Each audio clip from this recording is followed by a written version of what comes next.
the same oxidation state goes to the lower oxidation state even. So from plus 6, this oxidation state goes to plus, from plus 6, the oxidation state goes to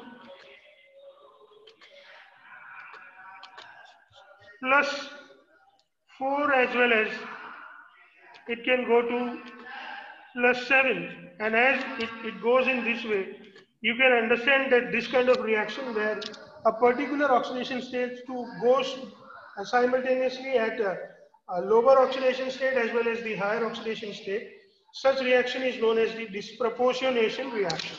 So my dear students, this way we can understand the disproportionation reaction. Now we should go to the next one.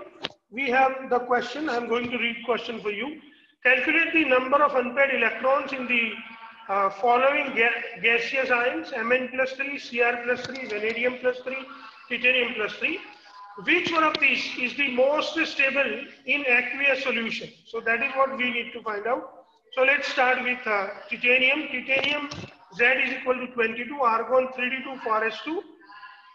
Titanium plus 3, that means 3 electrons are removed, so it is argon 3d1, phosphorus 0. Therefore, one unpaired electron, which I have shown in the figure, that is D1. Same way we have vanadium, Z is equal to 23, so the electronic configuration is argon 3d3, phosphorus 2. When it turns into vanadium plus 3, 3 electrons are removed, so it goes like argon 3d2, phosphorus 0. So it's a D2 electronic configuration and 2 unpaired electrons that can be seen into figure. So we have 2 unpaired electrons. Chromium Z is equal to 24. The electronic configuration is going to be argon 3d5, phosphorus 1. So chromium plus 3 turns as the 3 electrons are removed. It turns as argon 3d3, phosphorus 0. Therefore, in D3 we have 3 unpaired electrons which are available.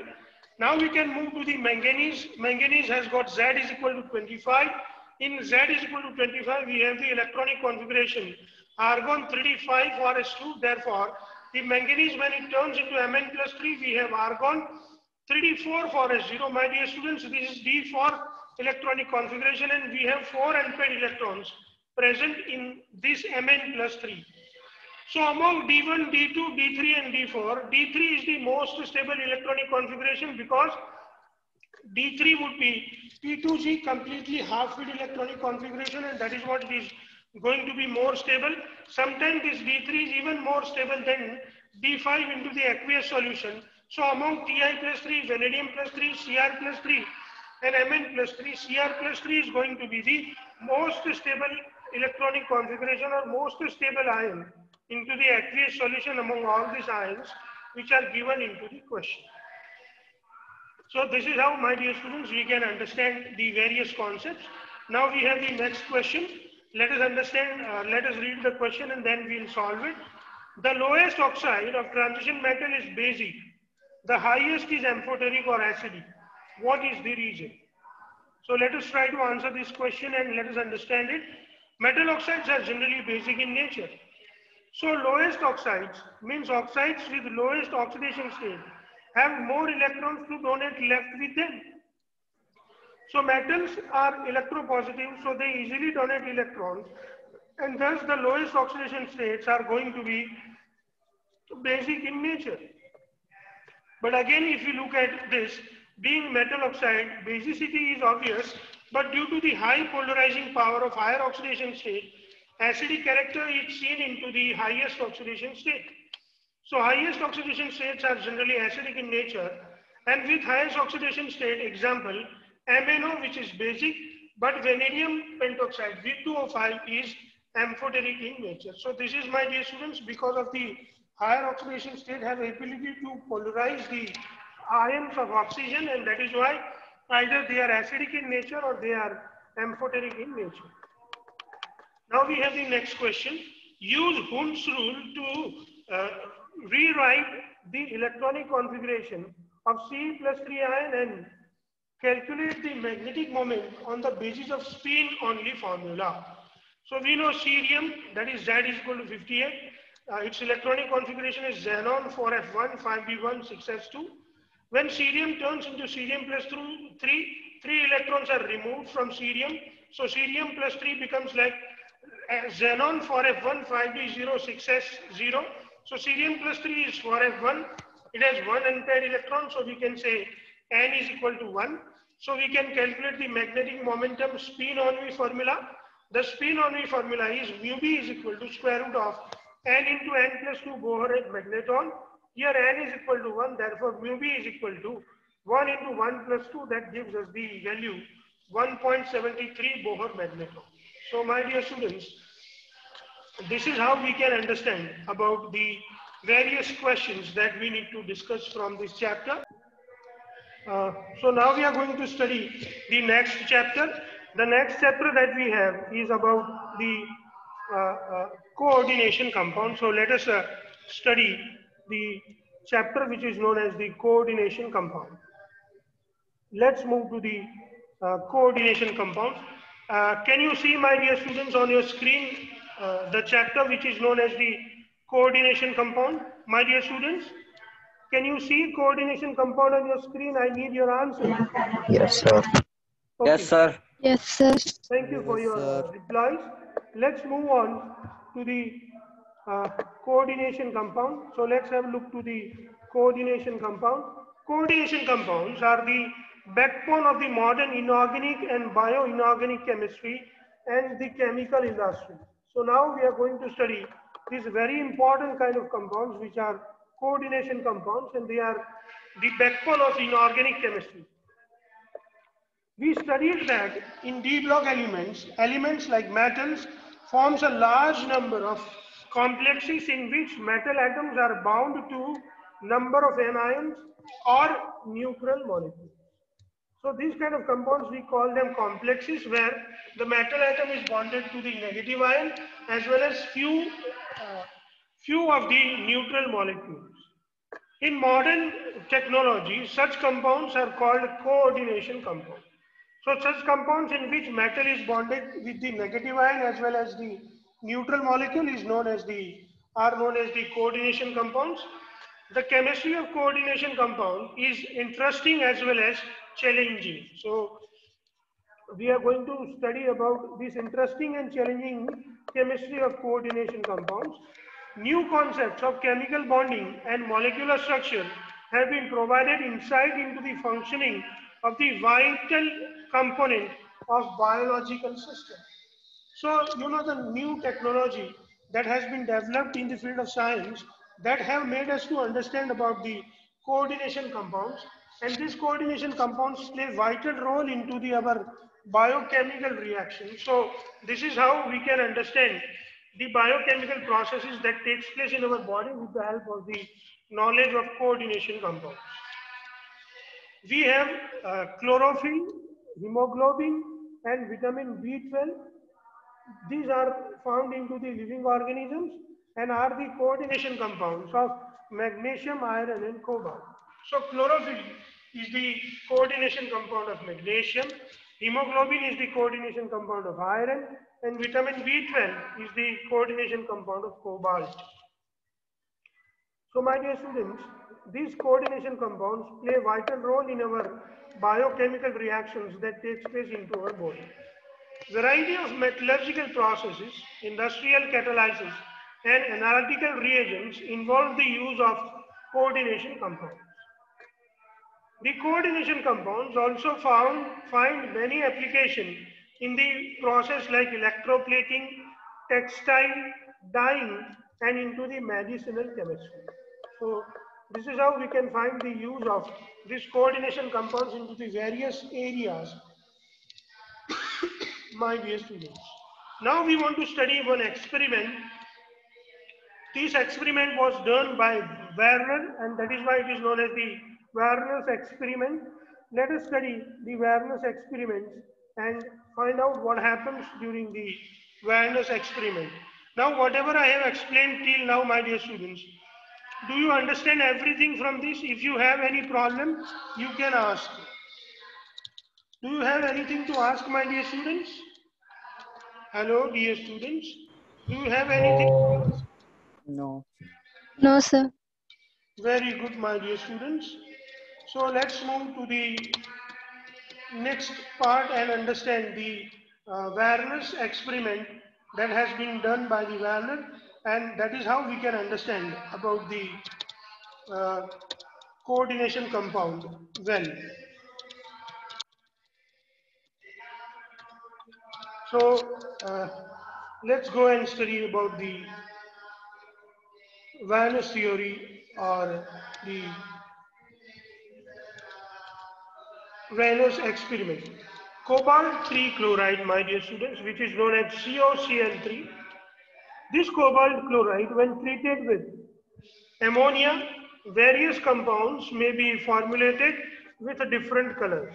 You can see when cobalt chloride is treated with ammonia, my dear students, we have got various compounds. Let us see what are these compounds. One compound was COCl3 into 6NH3, which was of yellow color. Another compound was COCl3 into 5NH3, which was purple in color. The third compound that we have got was COCl3 into 4NH3, which was green in color.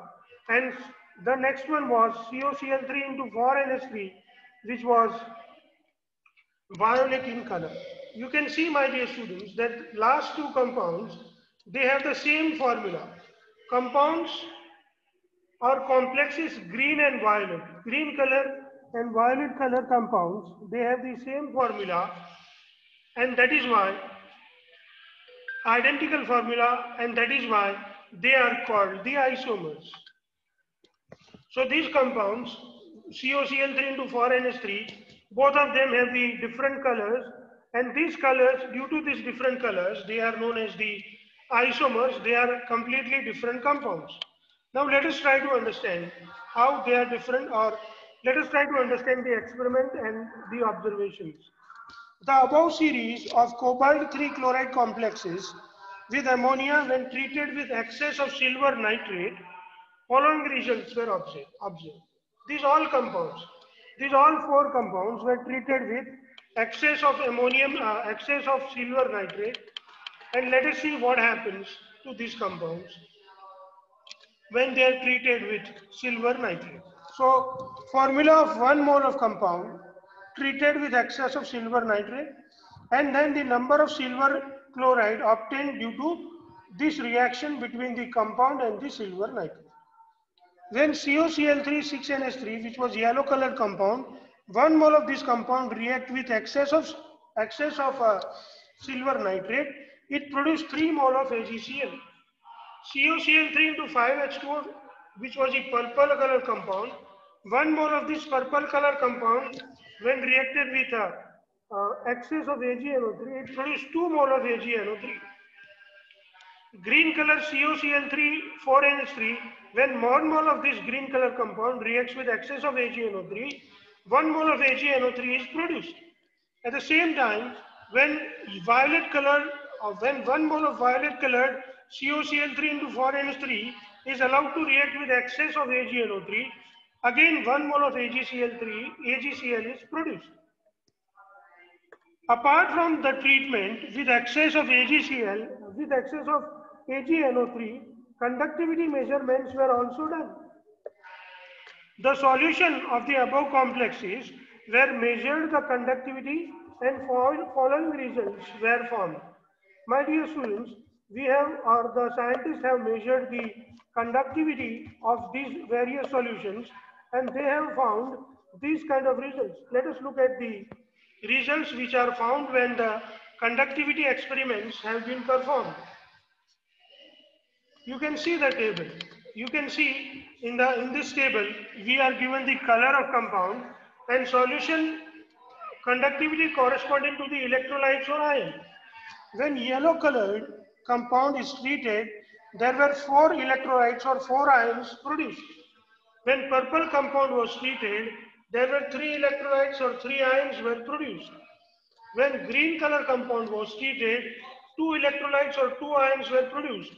When violet color compound was treated, there were 2 electrolytes produced, my dear students. So color of solution, corresponding color of compound and corresponding to the relative positive and ion, the ratio of the positive and negative ion, we can see, my dear students, in yellow color compound, the ratio of positive and negative ion was 1:3. In purple color compound, the ratio of positive and negative ion was 1:2. In green color compound, the ratio of positive and negative ion was 1:1. In violet color compound, the ratio of positive and negative ion was 1:1, my dear students. What does it mean? It means that the color of complex, we can understand this. What does it mean from the this table? The color of complex was well yellow. The positive ion was present 1 and the negative ion was present 3. So the compound is like CONH3 6 plus 3 and 3Cl minus, where 3Cl minus present as a negative ion. In purple color compound, the positive ion is 1, which is COCl into NH3 5 plus 2, whereas 2 negative ion has 2Cl minus. When we have green color compound, we have 1 positive ion and 1 negative ion. 1 positive ion was like COCl2 into NH3 4 plus 1, and another negative ion was Cl minus. Is there any problem, my dear students? I can hear some noise. Okay. Same way, my dear students, the violet compound has 1 positive ion and 1 negative ion. 1 positive ion is COCl2 NH34 plus 1 and Cl minus, that is 1 Cl minus, that is 1 Cl minus compound. 1 Cl minus negative ion. So this is how we can understand about the various ions that have been produced by the compounds. When 1 mole of yellow complex, that is COCl3 into 6NH3, gave 3 moles of AgCl, it was indicated that 3 moles of Cl minus ions are present in the 1 mole of yellow complex, that is 1 mole of COCl3 into 6NH3. Same way, my dear students, when purple complex COCl3 into 5NH3, when 1 mole of COCl3 into 5NH3, purple complex gave 2 mole of AgCl, that indicated that the purple solution has 2 mole of Cl minus ion free per 1 mole of COCl3 into 5NH3. When green complex COCl3 into 4NH3 treated with excess of AgNO3, it gave 1 mole of AgCl, indicate that presence of 1 mole of Cl minus ion present per 1 mole of COCl3 into 4NH2, which was green color. At the same time, we can even understand that when the violet complex, which was COCl3 into 4NH3, 1 mole of this violet complex gave 1 mole of Cl minus ion free. That is what it makes the 1 mole of AgCl. So by understanding this concept, we can easily identify, my dear students, that this complex, the complex which gave 3 mole of AgCl had 3 Cl minus ion free. The complex which gave 2 mole of AgCl had 2 Cl minus ion present, 2 mole of Cl minus ion present free for 1 mole of complex. Those two isomers which gave 1 mole of AgCl, you can easily understand that 1 mole of these compounds have 1 mole of Cl minus ion free. From the above experiment, formula for such complexes have been suggested. So using this knowledge, the scientists have suggested the formula, compound and color, and suggested formula. COCl3 in 6NH3, which was yellow in color, has the formula CONH36 into the square bracket, outside square bracket Cl3. The compound COCl3 into 5NH3 was suggested as the formula as COCl3, CONH3 5Cl and Cl2. The Cl2 is outside the square bracket. COCl3 into 4NH3, which was a green color compound, was suggested the formula into the square bracket CONH3 4Cl2 and outside the square bracket Cl. COCl3 into 4NH3, which was a violet color compound, had suggested the formula CONH3 4Cl2 and outside the square bracket we have Cl. So my dear students, this is how the formulas have been suggested. Reasons, whatever the reasons that we understand, the reason suggested by Warner was, from the observation we can see that treatment with excess of AgNO3 and from the conductivity measurement, we can conclude that 6 group in all, either in the form of chloride ion or in the form of ammonia, have been these six groups have been bonded to chlorine ion or ammonia molecule. Both remain bonded to cobalt ion when treated with excess of AgCl or in the conductivity measurements. So this is how the first result has been understood. The rest of the ions are used for the reaction with AgNO3. मतलब प्यारे बच्चों, कोई 6 ion जो है या जो कोई 6 ion या फिर मॉलिक्यूल वो मेटल के साथ जुड़े रहते हैं, बाकी जो आयन या मॉलिक्यूल बच जाते हैं वो एक्सेस ऑफ AgNO3 के साथ रिएक्शन करते हैं. The sixth group, be it ammonia molecule or chloride ion, in total remain bonded to the cobalt during the treatment with excess of AgNO3. And this sixth group do not ionize, do not show ions, do not dissociate. They remains as intact identity or as a single identity, the single entity, or represented inside the square bracket. And these chloride ions which dissociate are written outside the square bracket. This is how the formula has been proposed. तो प्यारे बच्चों, हमने कुछ formulas देखे, उनमें जो chloride ions square bracket के बाहर थे, वो chloride ions they react with the excess of AgNO3 and they are only ionized. But those chloride ions which are present inside the square bracket, they do not dissociate, they do not ionize, and they do not react with the silver nitrate present into the solution for the reaction. So according to this experiment, Warner proposed a theory which is known as the Warner's theory. Let us understand, my dear students, the Warner's theory for you. From the various results obtained from the experiment, Warner proposed some postulates called Warner's theory. The most important or the main postulates of the Warner theory are as follows. Number one, coordination compounds or coordination metals. Do you have anything to speak? किसी को कुछ बोलना है please? कोई कुछ बोल रहा है? हाँ. क्या बोलिए? सामान लेवा. हेलो. कैंटीन. हाँ. हाँ जी बोलिए. हाँ ये नहीं आया हूँ जीरो. हाँ. Who is this? भाई ये कौन है यार? साबुन है वो. हेलो. पंखो ली दो. मतलब पंखो ली दो पर यार पूरा. हूँ ने पिलो सैलिस जाने कौन हूँ तू बरोड़ा? हेलो. गाड़ी हूँ. ये हूँ यानी जोड़े भी 1 kilo. Okay. See, so we have been studying about, my dear students, we have been studying about the, can you see the screen, my dear students? क्या आप लोग को screen दिख रही है? Yes, sir. Okay, let us move on. Yes, sir. So this was the first, variety, this was the first postulates of the Warner's theory, that in coordination compounds, metal shows two type of valency or two type of linkage or two type of coordination. One is known as the primary valency, another is known as the secondary valency. The primary valencies are generally ionizable and are satisfied by the negative ions. So primary valency is ionizable, it produces ions and that is generally satisfied by the negative ions, whereas the secondary valencies are non-ionizable valencies. They do not